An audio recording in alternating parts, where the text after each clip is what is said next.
Sir, ये bill देखने में छोटा लगता है। हमारे यहाँ एक कहावत है कि सत सइये के दोहरे, जो नावक के तीर देखन में छोटन लगे, घाव करे गंभीर। इसका क्या इंपैक्ट है? अभी हमारे पहले जो स्पीकर बोल रहे थे, उनको माननीय प्रधानमंत्री जी ने क्या किया पिछले 10-11 साल में, शायद उसके बारे में वो पूर्णतया समझते नहीं हैं या समझाना नहीं चाहते, या अपोजिशन का जो रोल है सभी बात का विरोध करना, वही विरोध करना चाहते। ये 1876 का एक्ट है, और इस बीच में भारत सरकार ने इस सदन की जानकारी के लिए 1876 के एक्ट के बाद 3 बार इंटरनेशनल कमिटमेंट किया। एक 1921 में जब अंग्रेज यहां थे, ब्रसेल्स का समझौता हुआ और उसने कहा कि लैंडिंग बिल के ड्राफ्ट को हम बदलेंगे, और दूसरा जब कांग्रेस की सरकार थी, जनता पार्टी की सरकार पहले 1978 में, और फिर 1989 में जब राजीव गांधी जी थे, उन्होंने इंटरनेशनल फोरम पर यह बातें कही कि लैंडिंग के बारे में जो वाहन पत्र है, जिसके बारे में कि लाना ले जाना, सामान कैसे, किसकी डिलीवरी होगी, कौन उसका मालिक होगा, उसके लिए हम एक्ट में संशोधन करेंगे। और 1992 में फाइनली नरसिम्हा राव ने उस एक्ट पर साइन किया।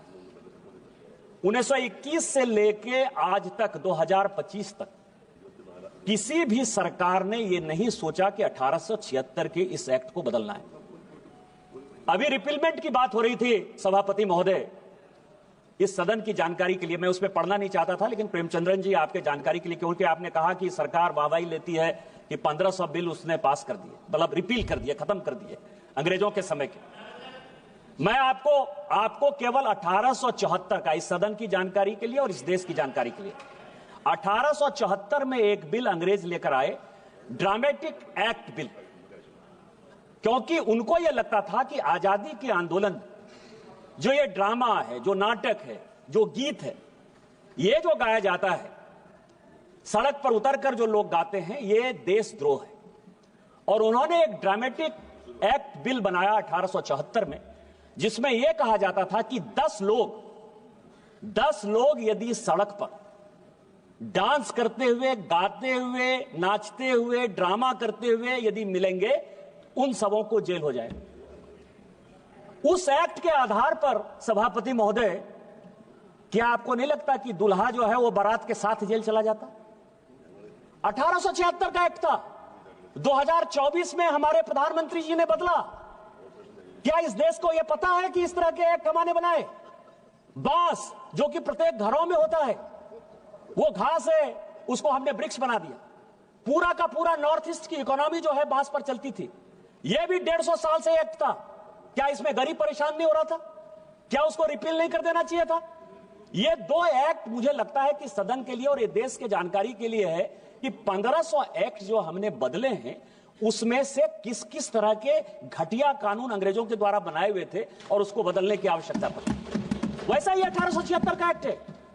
अब आप समझिए कि पूरा, अभी बिजनेस एडवाइजरी कमेटी की मीटिंग थी, आज ही चर्चा चल रही थी कि हम टैरिफ पर बात करना चाहते हैं।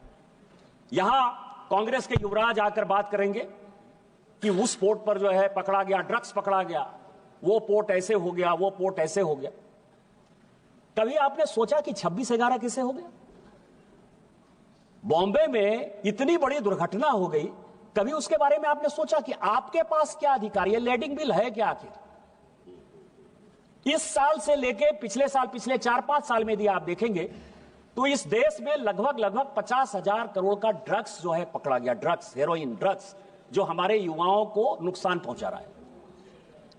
यदि आप बायलैटरल की बात करेंगे तो हम कहते हैं कि टेलीकॉम मैन्युफैक्चरिंग हमारा बढ़ रहा है और चाइना जो है, चाइना से गुड्स नहीं आना चाहिए। आप कहते हैं सिंगल प्लास्टिक यूज जो है हमको बंद कर देना चाहिए। आप ये कह रहे हैं कि मिनिमम इंपोर्ट प्राइस हमने लगा दिया। स्टील सेक्टर में जो डंपिंग यार्ड हमने यहां बना दिया है, वो यहां नहीं आना चाहिए। एग्री? हम आपके सारे बात से सहमत हैं कि अमेरिका यदि टैरिफ यदि लगाएगा तो हमारा व्यापार जो है दूसरे जगह बढ़ना चाहिए और उसके लिए अपना देश बनाना चाहिए, हमारे यहां मैन्युफैक्चरिंग सेक्टर को बढ़ाना चाहिए। कांग्रेस के जो लीडर ऑफ द अपोजिशन है राहुल गांधी साहब, उन्होंने बहुत कहा कि आपको मैन्युफैक्चरिंग के बारे में कुछ नहीं पता है। एग्रीड, हमको कुछ नहीं पता है भैया, लेकिन कभी ये लैंडिंग बिल तो पढ़ लेते कि हमने क्या किया। आज आप समझिए कि आप किसी कंट्री के साथ, जैसे पाकिस्तान के साथ हम अपना व्यापार नहीं करना चाहते, पाकिस्तान को हम दुश्मन देश मानते हैं और पाकिस्तान के साथ हमने व्यापार रोक दिया। चाइना के साथ हम अपना बिजनेस नहीं बढ़ाना चाहते, हमारे सिक्योरिटी का सवाल है, हमारे मैन्युफैक्चरिंग का सवाल है। टेक्सटाइल में हम पूरी दुनिया में आज जिस तरह से बांग्लादेश के हालात हैं और पूरे चाइना के हालात हैं, हम टेक्सटाइल के साथ बढ़ना चाहते हैं। लेकिन यदि बढ़ना चाहते हैं आप, तो यदि शिपिंग संघाई पोर्ट से हुआ और संघाई पोर्ट सिंगापुर चला गया, यदि किसी आदमी ने चाइना से टेक्सटाइल को हमारे यहां के लिए भेजा और उसने कहा कि सिंगापुर जाएगा और सिंगापुर से नाम बदलकर वो फिर यदि हिंदुस्तान आ जाएगा, तो हम तो कहेंगे कि इसका जो डेस्टिनेशन पोर्ट है, डेस्टिनेशन पोर्ट है, वो तो सिंगापुर है। उसी तरह से ऑयल के बारे में मान लीजिए कि कई एक देशों के साथ हमने, अभी सीरिया को हमने बैन किया हुआ है, लीबिया को हमने बैन किया हुआ है। हमारे यहां फर्टिलाइजर की बहुत कमी है। फर्टिलाइजर का जो जिससे बनता है फर्टिलाइजर, चाहे नाइट्रेट हो चाहे फॉस्फेट हो, ये यदि आता है तो उसमें कई एक जगह बैन है। तो जो पोर्ट है, कहां से ये कंसाइनी को दिया गया, कहां शिप पर ये लोड हुआ, कितना केजी लोड हुआ, कहां से ये शिप कहां गया, उस शिप से फिर वो भारत में किस तरह से आया, या भारत में जो लोड हुआ। जैसे मैं आपको बताऊं कि ब्लैक मनी की बहुत बात होती है इस देश में। ब्लैक मनी के बारे में 72-73 का जो रिपोर्ट है और 2012 में इसी सदन में जो ब्लैक मनी पर माननीय प्रणब मुखर्जी साहब ने, तत्कालीन वित्त मंत्री जी ने, जो बाद में राष्ट्रपति हुए, उन्होंने जो व्हाइट पेपर जारी किया, व्हाइट पेपर में उन्होंने कहा कि ब्लैक मनी जनरेट होने का सबसे बड़ा साधन 85% इस देश का ब्लैक मनी केवल और केवल इंपोर्ट और एक्सपोर्ट से हुआ। इंपोर्ट और एक्सपोर्ट का जो बिल है, उसके बारे में कभी सोचा है आपने कि हम यहां से भेज रहे हैं, मान लीजिए कि टेक्सटाइल भेज रहे हैं और वहां से जो है आर्म्स का हमने ले लिया ऑर्डर कि हम जो है स्टील की फैक्ट्री ला रहे हैं जी, आर्म्स खरीद कर ला रहे हैं जी, या कोई भी चीज ला रहे हैं। इसके बारे में इस देश में 1876 से लेकर आज तक एक बहुत बड़ा वैक्यूम रहा। जिस इलेक्ट्रॉनिक्स की बात करते हैं कि ई बिलिंग होनी चाहिए, इलेक्ट्रॉनिक बिलिंग होनी चाहिए, प्रेमचंद्रन साहब आपकी जानकारी के लिए पूरी दुनिया में 45 मिलियन बिलिंग होती है, लैडिंग होती है। उसमें से पूरी दुनिया, आपने अमेरिका का उदाहरण देखा, क्योंकि दूर का ढोल सुहाना होता है। अमेरिका को मान लीजिए कि अमेरिका बहुत डेवलप्ड है, बहुत अच्छा कर लिया होगा, चीन बहुत डेवलप्ड है, बहुत अच्छा कर लिया होगा, यूरोप पूरा अच्छा कर लिया होगा। इस सदन की जानकारी के लिए कि इलेक्ट्रॉनिक बिलिंग, लैडिंग का केवल और केवल 2.1% होता है पूरी दुनिया, केवल 2.1% होता है। यदि 2.1% होता है तो हम तो कम व्यापार करते हैं। हमारी इकोनॉमी तो 4 ही ट्रिलियन की है। यूएस की इकोनॉमी हमारे से कितने आगे होगी, यूरोप की कितनी आगे होगी, इंपोर्ट एक्सपोर्ट चाइना का कितना ज्यादा होगा, वो क्यों नहीं करते इलेक्ट्रॉनिक? तो इसीलिए हम जितना कर पा रहे हैं, शायद इस दुनिया में बहुत कम ऐसा देश होगा करना चाहिए। इसीलिए मैं कह रहा हूं कि जब हम बिल पर चर्चा करते हैं तो बिल को एक सही परिप्रेक्ष्य में देखने की आवश्यकता है। इस बिल के क्या क्या फायदे हैं और क्या क्या नुकसान है, यह समझिए कि सबसे पहले है कि इससे क्या फायदा होगा। पार्टी डिटेल्स मिलेगा कि किसका प्रोडक्शन है, किस कंपनी ने यह प्रोडक्शन किया है। यदि स्टील आ रहा है, मान लीजिए स्टील सेक्टर को ही लेंगे, तो चाइना की किस कंपनी ने इसको प्रोड्यूस किया है, अमेरिका की किस कंपनी ने इसको प्रोड्यूस किया है। उसके बाद आएगा कि उसको इंपोर्ट का लाइसेंस किसको दिया गया, यह दूसरा सवाल है। इंपोर्ट के लाइसेंस के बाद जब वो पोर्ट पहुंचेगा तो पोर्ट में जो है उसको यह बताना पड़ेगा शिप ऑनर को, कि शिप ऑनर को यह बताना पड़ेगा कि इस इंपोर्ट के लाइसेंस के लिए यह ऑथराइज था, उसने इस शिप पर चढ़ाया। उसके बाद यह जिम्मेवारी जो है शिप ऑनर की हो जाएगी। और शिप ऑनर के बाद हमारे यहां जो इकोनॉमी होती है, जैसे नीरव मोदी का किस्सा हुआ। नीरव मोदी का किस्सा क्यों हुआ?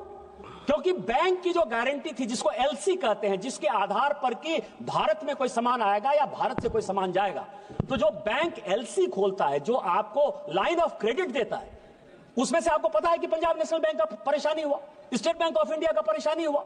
यह परेशानी के लिए वो कौन सा आदमी है जिसने कि एलसी मंगवाया है, कौन सा आदमी? जैसे गुजरात के पोर्ट में आप कहते हो कि ड्रग्स पकड़ा गया, ड्रग्स किसने मंगाया? Who knows? Nobody knows. और आप फिर भारत सरकार, तो इसमें लैडिंग बिल में जो सबसे बड़ा है कि पार्टी का डिटेल्स आएगा, उसकी पूरी चेन आएगी। क्या यह बिल आने की आवश्यकता नहीं थी? दूसरा है कि कार्गो जो है, कार्गो कहां से कहां गया। आज मैं बताऊं कि कई एक ऐसे कंट्री हैं, जैसे यूएस ने कई एक, रूस को बैन कर रखा है। आपको पता है कि रूस से यदि कई एक सामान यदि जाता है, अमेरिका जाता है, वो कैसे जाता है? तो जो उसकी फ्रेंडली कंट्री है, मान लीजिए कि ब्रिटेन उसका फ्रेंडली कंट्री होगा, सिंगापुर उसका फ्रेंडली कंट्री होगा, तो रूस से वो सामान जो है शिप होकर चला गया सिंगापुर, चला गया वो यूके, और वहां से जो है वो वापस जो है यूएस के रास्ते में चला जाता है। लेकिन जब हम ये बिल लेकर आएंगे, लेडिंग बिल आएंगे, तो उसमें पूरा का पूरा ट्रांसपेरेंसी होगा कि डेस्टिनेशन कहां से ये निकला। ये जो है ये दूसरा है। तीसरा है कि कार्गो जो है, कार्गो वो वेट नहीं करेगा। एक सीएजी की रिपोर्ट आई कि यूपीए के सरकार के समय कम से कम 50,000 करोड़ रुपया सालाना केवल लॉजिस्टिक और कार्गो वेट में जाता है। आपको पता है कि आज की डेट में कई एक ऐसे पोर्ट होंगे, क्योंकि पोर्ट सेक्टर में कई एक समस्याएं हैं। जैसे कई एक लोगों ने कहा कि राज्यों का सवाल है, राज्यों का इन्फ्रिजमेंट है, राज्यों के पास पोर्ट है। मुझे कभी कभी हंसी आती है और कभी कभी परेशानी होती है कि पता नहीं इस देश में क्या होगा। यहां दो चीजें, मेजर पोर्ट है और माइनर पोर्ट। मेजर पोर्ट कौन है? जो भारत सरकार जिस पोर्ट को बनाती है। मैं आपको बताऊं, जैसे यहां दादा स्वागत बाबू बैठे हुए हैं, कलकत्ता का जो पोर्ट है वो मेजर पोर्ट है, और जो हल्दिया का पोर्ट है वो माइनर पोर्ट। मेजर पोर्ट इसीलिए कि वो भारत सरकार ने बनाया, और हल्दिया का पोर्ट यह है कि राज्य सरकार के सहयोग से बना। मेजर और माइनर पोर्ट का यह फर्क है। माइनर पोर्ट मेजर पोर्ट से ज्यादा बिजनेस कर रहा है, व्यापार कर रहा है। कई एक माइनर पोर्ट ऐसे हैं जिनको कि मेजर पोर्ट से उनका कोई कंपटीशन नहीं है, वो माइनर पोर्ट ही पड़ा है। लेकिन डिफिनेशन क्या है? जो केंद्र बनाएगी वो मेजर पोर्ट है, जो राज्य बनाएगी वो माइनर पोर्ट है, और उसका जो लेजिस्लेशन है वो भारत सरकार एक का तय करेगी, एक का राज्य सरकार तय करेगी। जैसे अरविंद सावंत जी मेरी टाइम बोर्ड की बात कर रहे थे।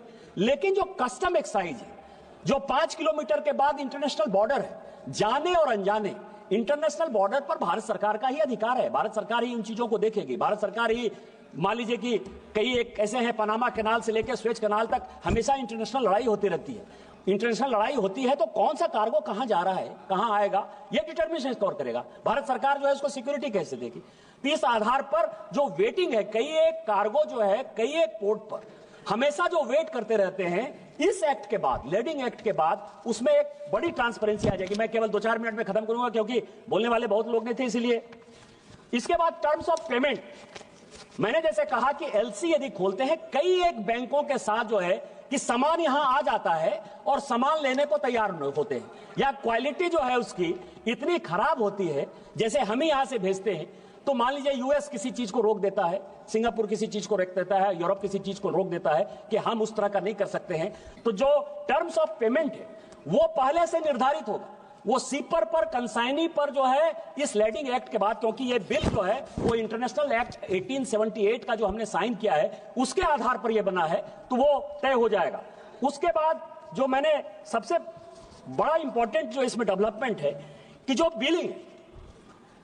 बिलिंग है, बिलिंग जिनके साथ हमारे आज के डेट में क्या हुआ है कि 3-4 एग्रीमेंट भारत सरकार ने लगातार किए। एक तो बायलैटरल एग्रीमेंट हमने स्टार्ट किया है कि एक देश के साथ दूसरे देश का क्या रिलेशन, बस 4-5 मिनट में खत्म करूंगा सभापति महोदय केवल।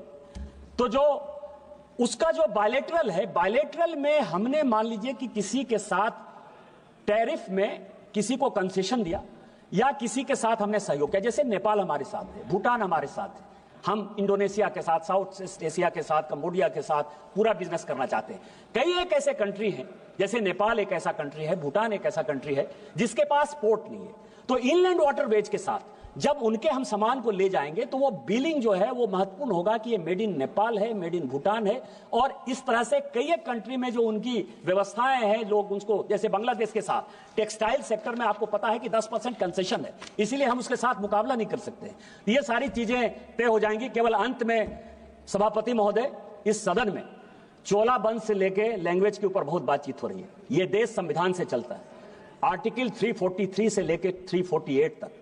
नेशनल लैंग्वेज क्या होगा, बातचीत करने का लैंग्वेज क्या होगा, तमिल की क्या स्थिति होगी, हिंदी की क्या स्थिति होगी, अंग्रेजी की क्या स्थिति होगी, इस देश में पहले से निर्धारित है। इसीलिए मेरा आग्रह होगा कि डीएमके चुनाव हारने के डर से वोट बैंक की पॉलिटिक्स के आधार पर कभी भी लैंग्वेज की बात नहीं करे और सेंटिमेंट को खत्म नहीं करे, क्योंकि आर्टिकल 15 में किसी भी कास्ट पे, रिलीजन पर, रेस पर कोई चर्चा नहीं हो सकती। और संविधान को, यदि बाबा साहब अंबेडकर के संविधान को डीएमके खत्म करना चाहती है तो भारतीय जनता पार्टी में जब मोदी जी की सरकार है हम उसको खत्म नहीं करने देंगे, हम मुकाबला करेंगे।